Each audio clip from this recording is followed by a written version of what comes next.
رحم والا ہے۔ جن لوگوں نے کفر کیا اور دوسروں کو اللہ کے رستے سے روکا، اللہ نے ان کے اعمال برباد کر دیے،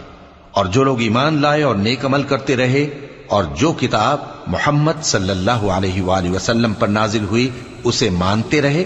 اور وہ ان کے پروردگار کی طرف سے برحق ہے کہ جس نے ان کے گناہ دور کر دیے اور ان کی حالت سنوار دی۔ یہ اعمال کی بربادی اور اصلاح حال اس لیے ہے کہ جن لوگوں نے کفر کیا انہوں نے جھوٹی بات کی پیروی کی، اور جو ایمان لائے وہ اپنے پروردگار کی طرف سے دین حق کے پیچھے چلے۔ اسی طرح اللہ لوگوں سے ان کے حالات بیان فرماتا ہے۔ پس جب تم کافروں سے بھیڑ جاؤ تو ان کی گردنیں اڑا دو، یہاں تک کہ جب ان کو خوب قتل کر چکو تو جو زندہ پکڑے جائیں ان کو مضبوطی سے قید کر لو، پھر اس کے بعد یا تو احسان رکھ کر چھوڑ دینا چاہیے یا کچھ مال لے کر،